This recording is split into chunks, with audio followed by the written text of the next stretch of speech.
Hello नमस्कार, स्वागत है आप सभी का आपके अपने यूट्यूब चैनल अनुभव सुपर क्लासेस में। दोस्तों आज हम बात करने वाले हैं शिक्षा भर्ती वर्ग 3 की, जो आज से एग्ज़ाम शुरू हो गए हैं। तो उसके लिए आपके लिए लाए हैं गणित पेडागोजी के कुछ महत्वपूर्ण प्रश्न। ठीक है, इसमें हम 30 प्रश्न डिस्कस करने वाले हैं जो परीक्षा की दृष्टि से बहुत महत्वपूर्ण हैं। और दोस्तों ये जो जितने भी हमने प्रश्न लिए हैं ये पूछे गए प्रश्न हैं। ठीक है, और ये गणित पेडागोजी के बहुत ही महत्वपूर्ण प्रश्न हैं, तो आप वीडियो को अंत तक जरूर देखिए। ठीक है, और अगर आप चैनल पर पहली बार आए हैं तो प्लीज़ चैनल को सब्सक्राइब जरूर कर लें और साथ में बेल आइकन जरूर प्रेस करें, जिससे कि आने वाला आपको हमारा हर नोटिफिकेशन सबसे पहले मिल सके। तो दोस्तों देरी ना करते हुए हम चलते हैं अपने क्वेश्चन की ओर। हमारा पहला क्वेश्चन है, पहला प्रश्न है, रेखा गणित हेतु निम्नलिखित में से सर्वाधिक विधि है। ठीक है, रेखा गणित के लिए सबसे बेस्ट विधि कौन सी है? तो ए निगमन विधि, आगमन विधि, खोज विधि। ठीक है, तो आपको बताना है कि रेखा गणित के लिए सबसे जो बेस्ट विधि है वो कौन सी है। दोस्तों आपको बता दें, हमारा सही आंसर हो जाएगा बी, आगमन विधि। ठीक है, जहाँ रेखा गणित की बात होगी वहाँ पे आगमन विधि सबसे प्रमुख विधि मानी गई है। ठीक है, तो हमारा सही आंसर हो जाएगा बी, आगमन विधि। ठीक है दोस्तों, चलते हैं अगले क्वेश्चन की ओर।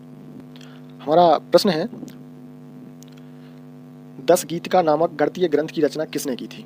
ठीक है, 10 गीतिका नामक गणितीय ग्रंथ की रचना किसने की थी? तो इसका सही आंसर क्या होगा दोस्तों? Option A Brahmagupta, B Varahamihira, C Aryabhatta. ठीक है, और डी हो जाएगा हमारा क्या है, डी रामानुजन। ठीक है, तो इसका सही आंसर की अगर बात करें तो इसका सही आंसर हो जाएगा सी। ठीक है, आर्यभट्ट। ठीक है, आर्यभट्ट क्या हो जाएगा सही आंसर। दोस्तों हमारा अगला प्रश्न है, ज्यामिति की समस्याओं को हल ज्ञात करने के लिए निम्नलिखित विधि का प्रयोग अध्यापक को करना चाहिए। अगर ज्यामिति की जो समस्याएं हैं उनको सॉल्व करना है, हल करना है, तो उसके लिए सबसे बेस्ट विधि एक टीचर के लिए क्या हो सकती है? तो इसका सही आंसर हो जाएगा दोस्तों ए।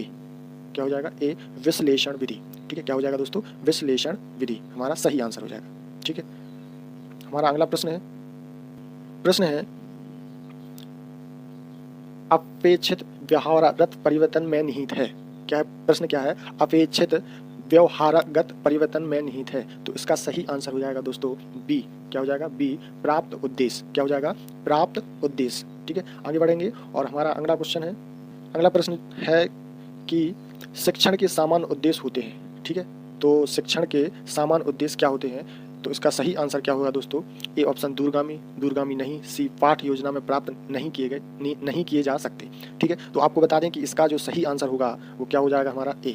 क्या हो जाएगा? ए।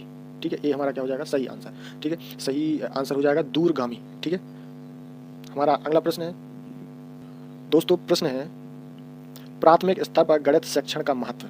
ठीक है, प्राथमिक यानी कि प्राइमरी स्तर पर मैथ का, गणित का शिक्षण में क्या महत्व है? तो इसका सही आंसर क्या हो जाएगा? तो आप बताइए। सांस्कृतिक, मानसिक, व्यवहारिक, आध्यात्मिक।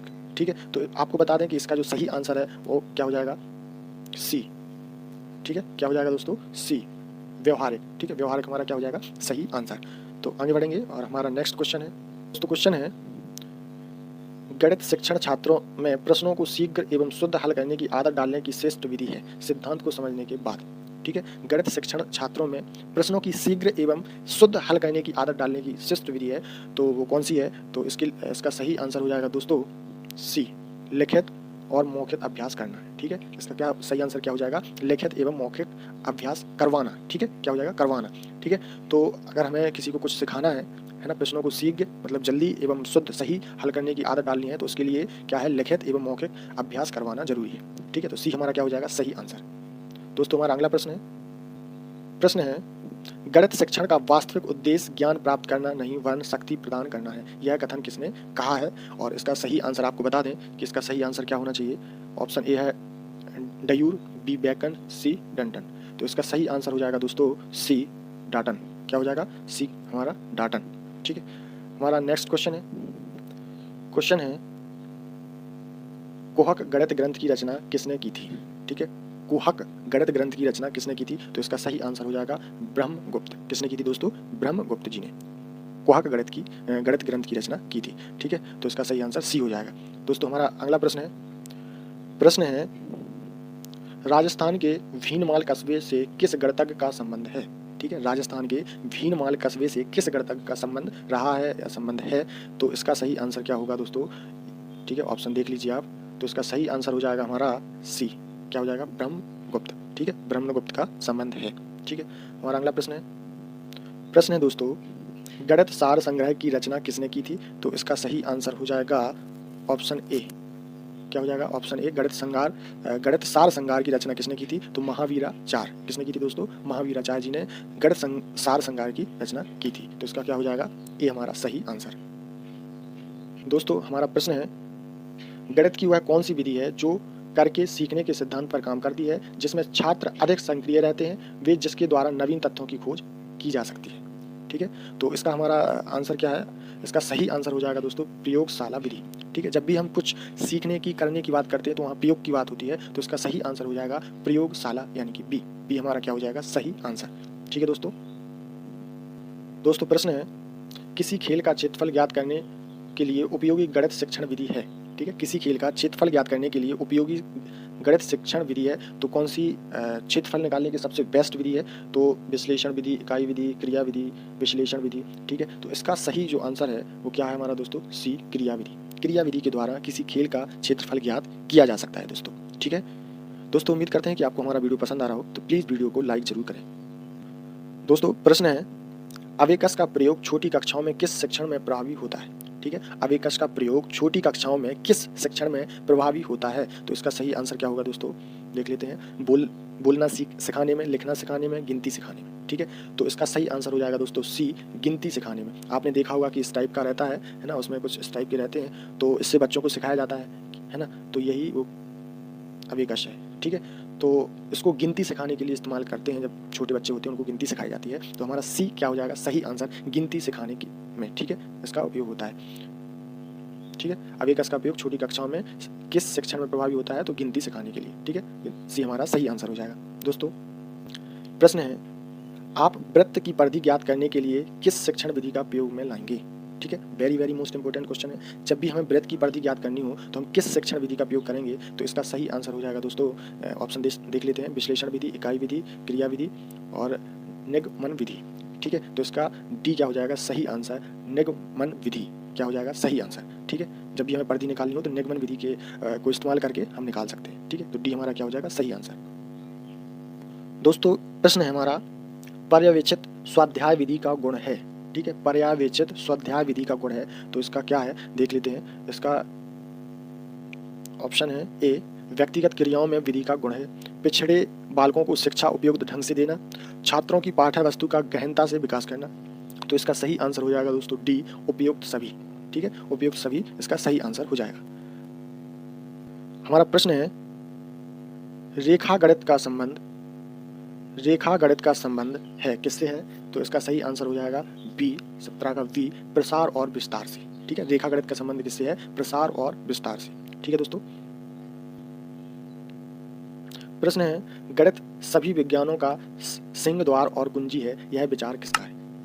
गणित सभी विज्ञानों का सिंह द्वार और कुंजी है, यह विचार किसका है? यह कथन किसने कहा था?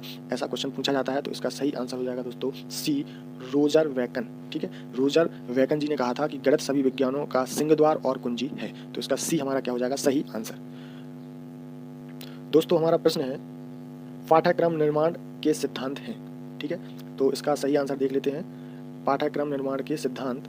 ठीक है, तो इसका आंसर देख लेते हैं। ऑप्शन ए है समन्वय और सुसंगठितता का, बी उपयोगिता और जीवन से संबंधितता का, सी क्रियाशीलता व परिवर्तनशीलता का। तो इसका सही आंसर हो जाएगा दोस्तों डी। ये चारों ऑप्शन कैसे हैं? सही है। ठीक है, चारों ऑप्शन सही है, तो डी हमारा क्या हो जाएगा? सही आंसर। ठीक है, पाठ्यक्रम निर्माण के सिद्धांत के लिए ये चारों ऑप्शन सही है। ठीक है, प्रश्न है दोस्तों, वृत्त की परिधि तथा व्यास में संबंध ज्ञात करने हेतु किस विधि का प्रयोग किया जाता है या उपयुक्त होती है? ठीक है, अभी जो आगे प्रश्न देखा था कि वृत्त की परिधि निकालने के लिए हम किस विधि का उपयोग करते हैं। ठीक है, यहाँ पूछा है कि वृत्त की परिधि तथा व्यास में संबंध ज्ञात करने के लिए कौन सी विधि का उपयोग करते हैं? तो इसका सही आंसर हो जाएगा दोस्तों, ऑप्शन ए है आगमन विधि, संश्लेषण विधि, सी निगमन विधि और डी क्या है हमारा? प्रयोगशाला विधि। ठीक है, तो इसका सही आंसर हो जाएगा दोस्तों डी, प्रयोगशाला विधि। ठीक है, डी हमारा क्या हो जाएगा? सही आंसर। ठीक है दोस्तों प्रश्न है, किसी विधि के अंतर्गत यह निर्धारित किया जाता है कि पूरे अध्याय में कितने शीर्षक व अंतर्गत कितने कलांशों व किन किन दिनों को पढ़ाना है। ठीक है, यह विधि के अंतर्गत हमें सब बताया जाता है कि कब क्या क्या पढ़ाना है, क्या इनके शीर्षक हैं, हर चीज़। ठीक है, तो इसका सही आंसर देख लेते हैं क्या है हमारा इसका सही आंसर। तो ऑप्शन डी, क्या? ऑप्शन डी, इकाई योजना विधि। ठीक है, इकाई योजना विधि इसका सही आंसर हो जाएगा दोस्तों। ठीक है दोस्तों, हमारा प्रश्न है आगमन विधि का एक प्रमुख दोष। ठीक है, आगमन विधि का एक प्रमुख दोष क्या है? तो इसका सही आंसर हो जाएगा, सही आंसर क्या हो जाएगा दोस्तों? बी। ठीक है, बाकी ये दोष नहीं है, ज्ञान अस्थायी होना, विषय नीरस हो जाना, आत्मनिर्भरता का कम होना। ठीक है, ये उसका दोष नहीं है। दोष क्या है? ज्ञान अर्जन बहुत धीमी गति से होना, ज्ञान अर्जन बहुत धीमी गति से होना, ये क्या है? आगमन विधि का दोष है। ठीक है, तो इसका बी क्या हो जाएगा हमारा सही आंसर। ठीक है, आगे बढ़ेंगे दोस्तों। हमारा अगला प्रश्न है संश्लेषण विधि के संदर्भ में कौन सा तथ्य गलत है? ठीक है, यहाँ पे 4 तथ्य दिए हैं, तो आपको बताना है कि संश्लेषण विधि के संदर्भ में कौन सा कथन गलत है। तो इसका सही आंसर हो जाएगा दोस्तों सी।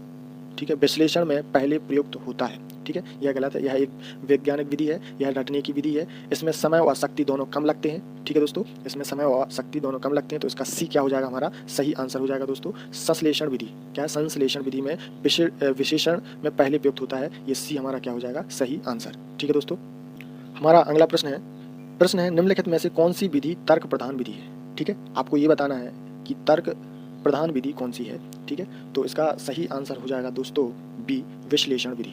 ठीक है, कौन सी विधि? विश्लेषण। बी हमारा क्या हो जाएगा सही आंसर। विश्लेषण विधि को तर्क प्रधान विधि भी कहा जाता है। ठीक है, तो बी हमारा क्या हो जाएगा सही आंसर। ठीक है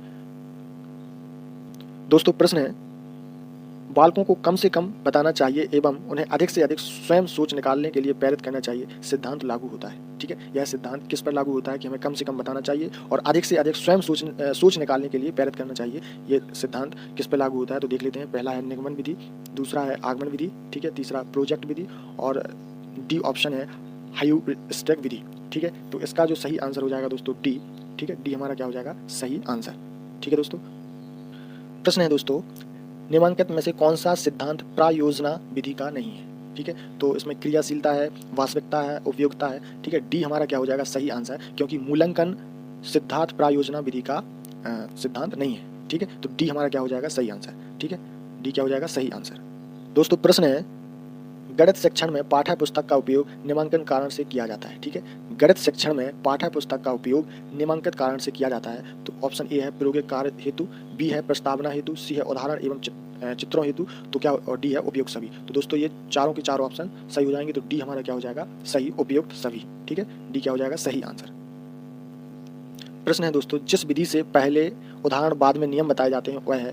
ठीक है, तो इसका सही आंसर क्या हो जाएगा दोस्तों बी आगमन विधि। ठीक है, बी क्या हो जाएगा हमारा सही आंसर, जिसमें बताया जाता है जिस विधि से पहले उदाहरण बाद में नियम बताए जाते हैं वह कौन सी विधि है? आगमन विधि है। दोस्तों इसमें थोड़ा डाउट है, तो आप कमेंट करके बताइए कि आगमन विधि किसे कहते हैं या किसे कहा जाता है। ठीक है, आप कमेंट बॉक्स में कमेंट करके बताइए कि आगमन विधि किसे कहते हैं। ठीक है दोस्तों, प्रश्न है दोस्तों उच्च प्राथमिक स्तर पर गणित के लिखित कार्य में अधिकांश त्रुटियां संबंधित रखती हैं। ठीक है, उच्च प्राथमिक स्तर पर गणित के लिखित कार्य में अधिकांश त्रुटियां संबंध रखती हैं। तो किससे रखती हैं? तो मूलभूत क्रियाओं से, एक नियम से, दशमलव भिन्न से, उपयुक्त सभी से। ठीक है, तो इसका सही आंसर हो जाएगा दोस्तों ए मूलभूत क्रियाओं से। ठीक है, उपयुक्त सभी नहीं होगा, हर किसी ऑप्शन का उपयुक्त सभी नहीं होता है दोस्तों। ठीक है, तो इसका मूलभूत क्रियाओं से इसका क्या हो जाएगा मूलभूत क्रियाएं करेक्ट आंसर हो जाएगा, सही आंसर हो जाएगा दोस्तों।